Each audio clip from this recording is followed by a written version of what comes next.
Paz, bem-vindos a mais um devocional, mais um momento em que nós estamos aqui para ler a Bíblia. Nós estamos lendo de Gênesis até Apocalipse, cada dia um pouquinho, e refletindo naquilo que o Senhor tem para as nossas vidas. Vamos começar com uma oração. Senhor, obrigado por mais esse dia, obrigado por mais essa oportunidade de ler a Tua Palavra. Continua conosco, nos guiando, nos direcionando, nos ensinando. Isso que eu te peço e te agradeço em nome de Jesus. Amém. E sem mais delongas, vamos para o texto de hoje, que se encontra lá em Juízes 11, do 1, nós vamos ler até o capítulo 12, verso 15, que diz o seguinte: Jefté era um guerreiro corajoso. Era filho de Gileade, mas sua mãe era uma prostituta. A esposa de Gileade teve muitos filhos, e quando esses meios irmãos cresceram, expulsaram Jefté, dizendo: Você não receberá parte alguma da herança de nosso pai, pois é filho de outra mulher. Então Jefté fugiu de seus irmãos e foi viver na terra de Tobi. Em pouco tempo passou a chefiar um bando de desocupados que se uniram a ele. Por essa época, os amonitas começaram a guerrear contra Israel. Quando os amonitas atacaram, os líderes de Gileade mandaram buscar Jefté na terra de Tobi. Venha e seja o nosso comandante, disseram. Ajude-nos a lutar contra os amonitas. Mas Jefté lhes disse: Não são vocês os mesmos que me odiavam e que me expulsaram da casa de meu pai? Por que me chamam agora que estão em apuros? Porque precisamos de você, responderam os líderes. Se você nos comandar na batalha contra os amonitas, nós o proclamaremos governante de todo o povo de Gileade. Jefté lhes disse: Quer dizer que se eu for com vocês e o Senhor me der a vitória sobre os amonitas, governarei todo o povo? Os líderes de Gileade responderam: O Senhor é nossa testemunha de que faremos exatamente como você disse. Por que que Jefité era tão quisto como comandante? Por que que eles queriam que ele fosse comandante? Não está muito explicado. Mas imagino que ele fosse muito habilidoso, talvez ele fosse um bom líder, um bom comandante. Então Jefté foi com os líderes de Gileade, e o povo fez governante e comandante do exército. Em Mispá, na presença do Senhor, Jefté repetiu o que tinha dito aos líderes. Jefté enviou mensageiros ao rei de Amon para perguntar: Por que você saiu para guerrear contra a minha terra? O rei de Amon respondeu aos mensageiros de Jefté: Quando saíram do Egito, os israelitas roubaram minhas terras desde o rio Arnon até o rio Jaboque e até o Jordão. Agora devolva-nos pacificamente este território. Jefté enviou a seguinte mensagem em resposta ao rei amonita: Assim diz Jefté: Israel não roubou terra alguma de Moabe nem de Amon. Quando o povo de Israel veio do Egito e chegou a Cádiz, depois de atravessar o Mar Vermelho, enviou mensageiros ao rei de Edom e pediu: Deixe-nos passar por sua terra. Contudo, seu pedido foi negado. Então fizeram o mesmo pedido ao rei de Moabe, mas ele também não os deixou passar. Por isso, o povo de Israel ficou em Cádiz. Depois passaram pelo deserto, contornando Edom e Moabe. Acompanharam a divisa de Moabe a leste e acamparam do outro lado do rio Arnon. Em momento algum atravessaram o Arnon para entrar em Moabe, pois o Arnon era a divisa de Moabe. Então Israel enviou mensageiros a Seom, rei dos amorreus, que governava em Hesbom, e pediu: Deixe-nos passar por sua terra, para chegarmos ao nosso destino. O rei Seom, porém, não confiava em Israel o suficiente para deixar o povo passar por seu território. Em vez disso, mobilizou seu exército em Jaza e atacou Israel. Mas o Senhor, o Deus de Israel, entregou o rei Seom nas mãos do seu povo, que derrotou os amorreus.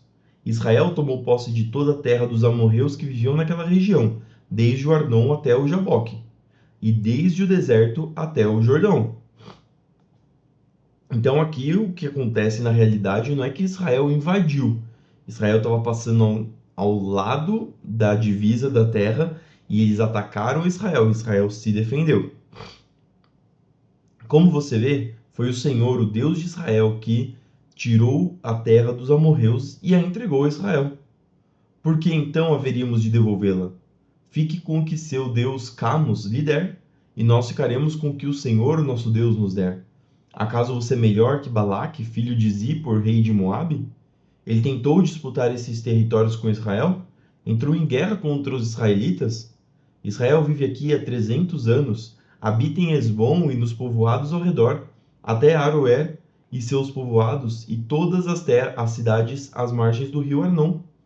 Por que até agora vocês não fizeram esforço algum para reaver este território? Portanto, não pequei contra você, pelo contrário, você fez mal ao me atacar.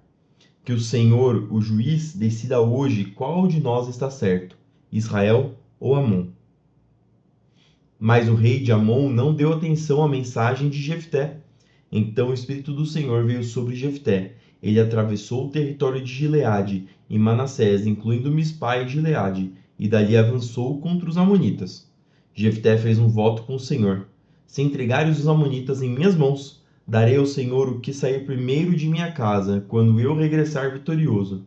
Eu o oferecerei como holocausto. E aqui uma promessa que nós vamos ver que depois Jefté se arrependerá.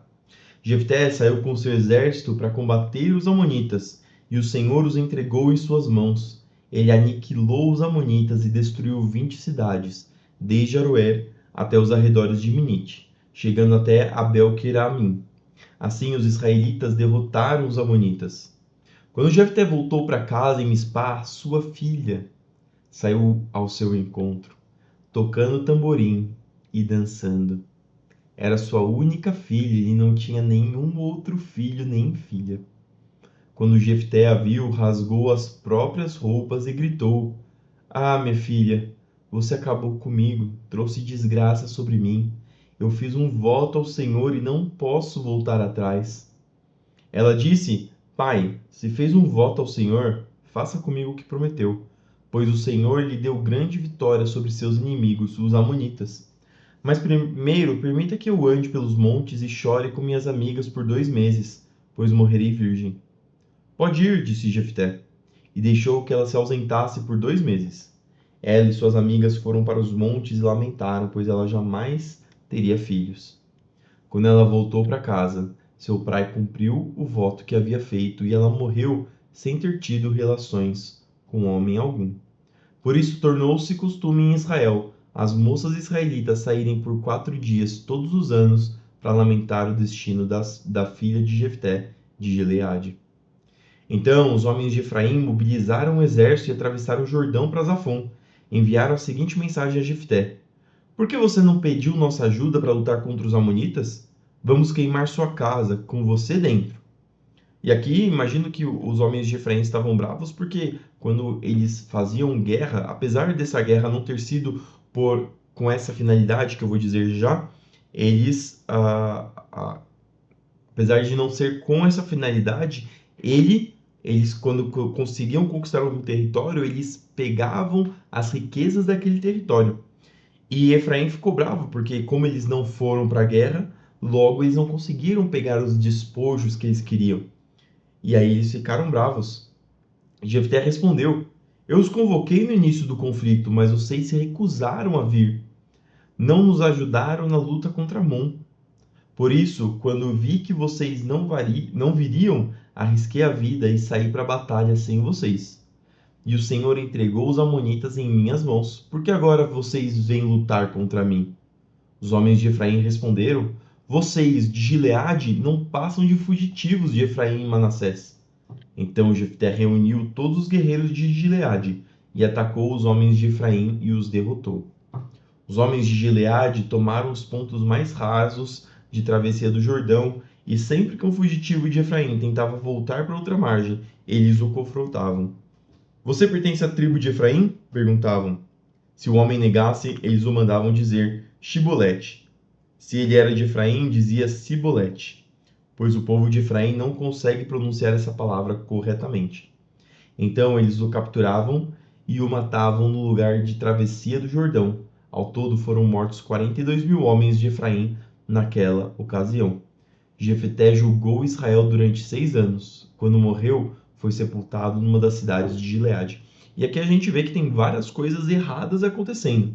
Primeiro, Jefté faz o sacrifício da filha dele, o que, apesar, novamente, ontem nós falamos que você fazer alguma coisa com boas intenções não significa que está de acordo com a vontade do Senhor.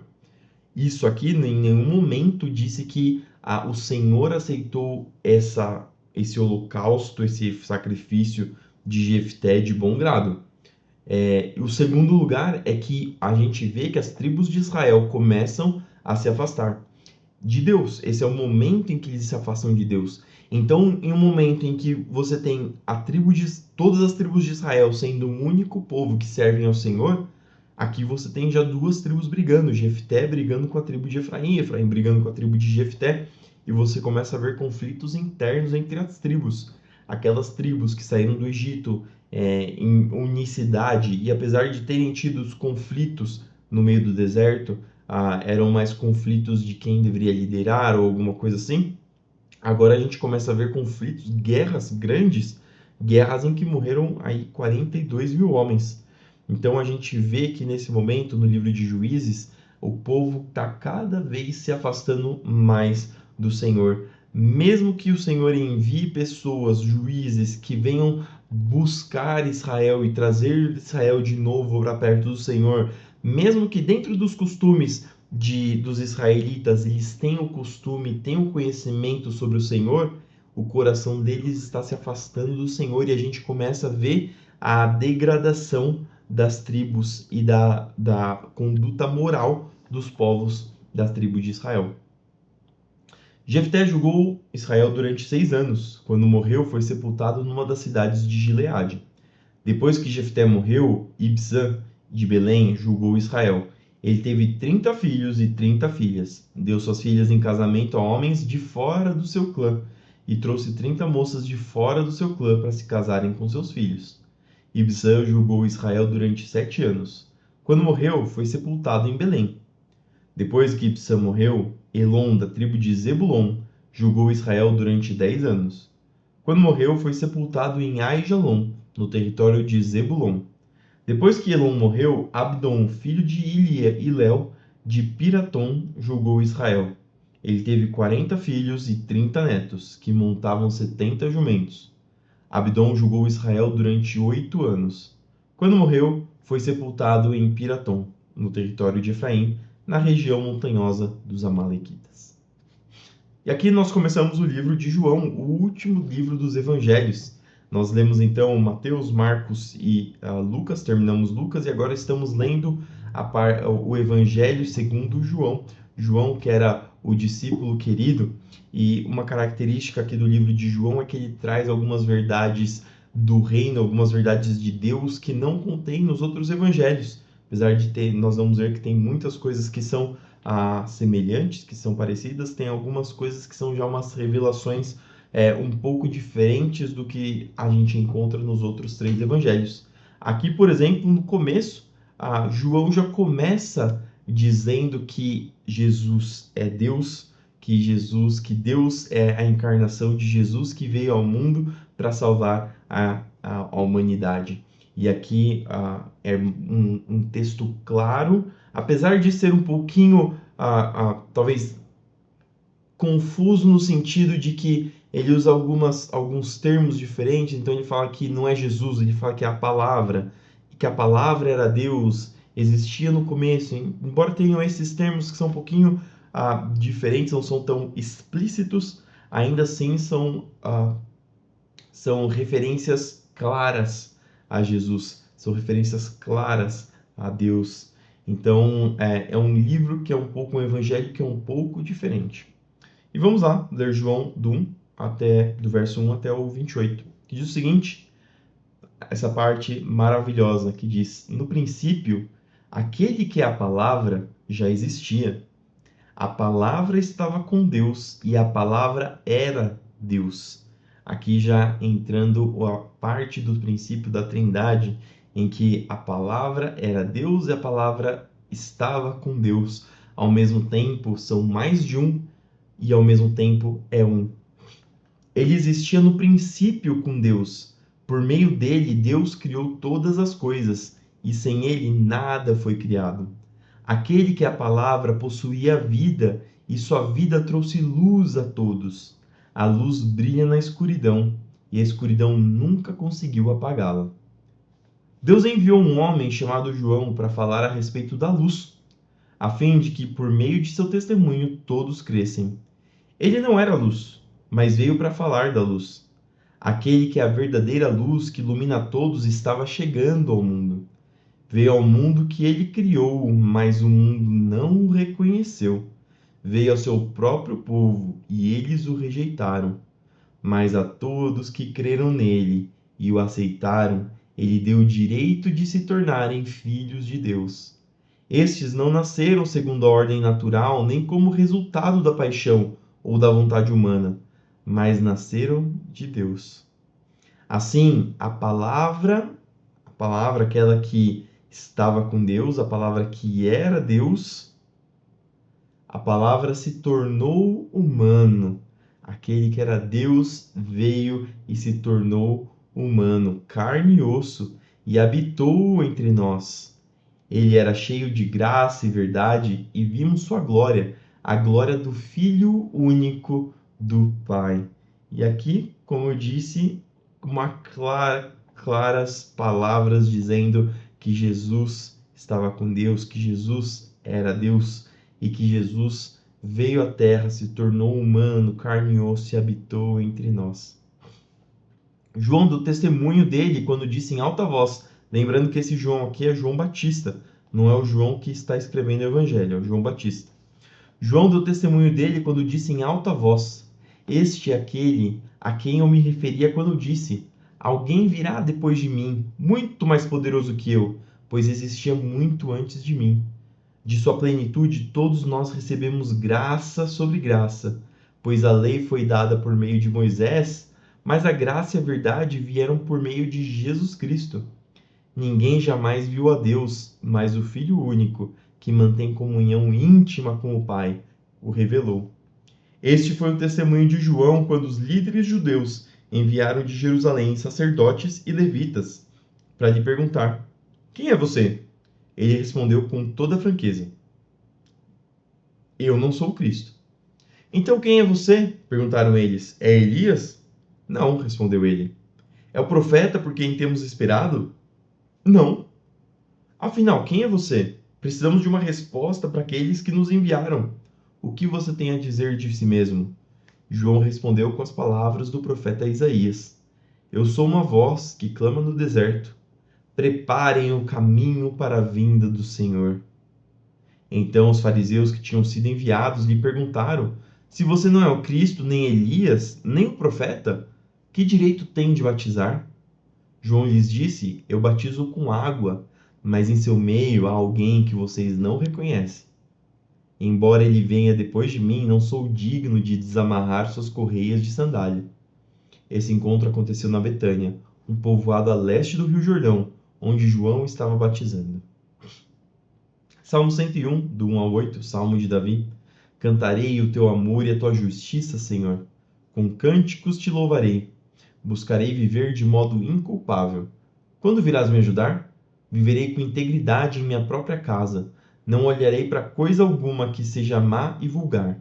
Odeio todos os que agem de forma desonesta. Não terei nada a ver com eles. Rejeitarei ideias perversas e me manterei afastado de todo mal. Não tolerarei quem difama seu próximo. Não suportarei presunção nem orgulho. Irei à procura dos fiéis para conviverem comigo. Só terão permissão de me servir os que andam no caminho certo. Não permitirei que enganadores habitem em minha casa, nem que mentirosos permaneçam em minha presença. Minha tarefa diária será acabar com os perversos e expulsar da cidade do Senhor os que praticam o mal. Olha aqui um exemplo de conduta bom que é considerado, que é dado aqui pelo salmista. Buscarei viver de modo inculpável.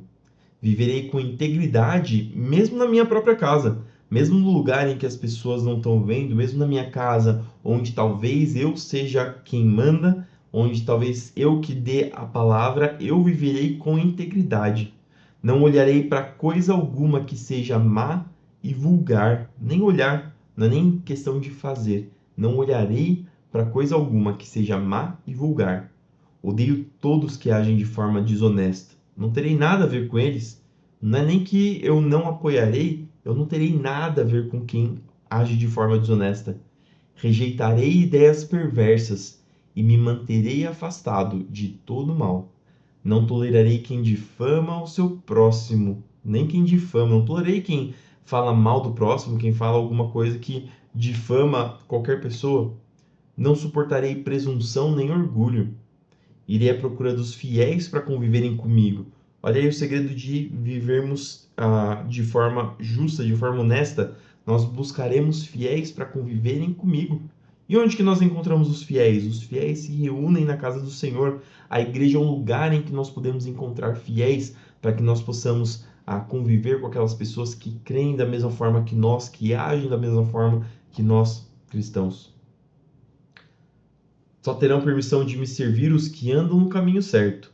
Não permitirei que enganadores habitem em minha casa, nem que mentirosos permaneçam em minha presença.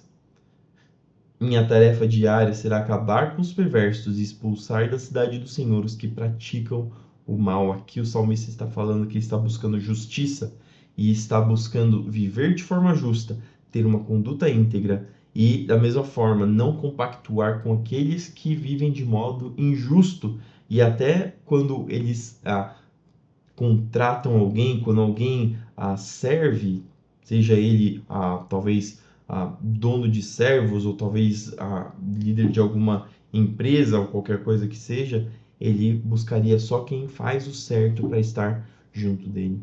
Que essa seja a nossa conduta também como cristãos. Provérbios 14, do 13 ao 14. O riso pode esconder o coração aflito, mas quando a alegria se extingue, a dor permanece. O desleal recebe o que merece, mas a pessoa de bem é recompensada. E essas foram as palavras de hoje. Espero que elas entrem no seu coração. Espero que tenha falado profundamente na sua alma. Que a gente continue meditando nessas palavras e seguindo ao Senhor. Vamos fazer uma oração para terminar esse período. Senhor, obrigado por mais essa oportunidade de ler a Tua Palavra. Que o Senhor entre nos nossos corações, que o Senhor nos abençoe, que o Senhor continue conosco, nos guiando e guardando. Abençoa para que essas palavras ecoem em nosso coração e para que nós possamos colocá-las em prática. Abençoa o nosso dia, abençoa o nosso trabalho, nossos estudos, nossos afazeres domésticos, nos proteja quando sairmos de casa, nos guarda, Senhor, em todas as situações. Continue à nossa frente, nos dando vitória, nos dando sabedoria para viver neste mundo e para que nós possamos pregar o Teu Evangelho para as pessoas que estão próximas de nós. Abençoa os que estão doentes, os que estão enfermos, para que o Senhor traga cura, refrigério e libertação. Abençoa aqueles que estão passando por necessidade, para que o Senhor traga o sustento e não deixe faltar nada ao Teu servo. Abençoa, Senhor, as igrejas de Sorocaba, abençoa, Senhor, os pastores de Sorocaba, abençoa os irmãos de Sorocaba, para que nós possamos ser irmãos, para que nós possamos ser uma igreja unida que traz o Seu reino até Sorocaba. Abençoa também todas as outras regiões do Brasil, de cada lugar que as pessoas estão ouvindo essa oração, que estão acompanhando este devocional, para que em qualquer lugar os Teus servos também sejam abençoados, os pastores, as igrejas, os irmãos, os membros, aquele que tem vontade de Te louvar, aquele que tem vontade de Te servir, Senhor. Que o Senhor dê força, que o Senhor dê sabedoria, que o Senhor dê ânimo para seguir essa jornada. Senhor, faça com que Teu reino brote no Brasil, para que o Teu reino brote no mundo, para que as Suas palavras sejam ouvidas, entendidas e praticadas por todos ao redor da terra. Senhor, isso que eu Te peço e agradeço em nome de Jesus. Amém. Fique com Deus, que o Senhor te abençoe no seu dia, que tudo que você fizer prospere e não se esqueça de fazer tudo para a glória do Senhor. Fique com Deus e até amanhã para mais um devocional.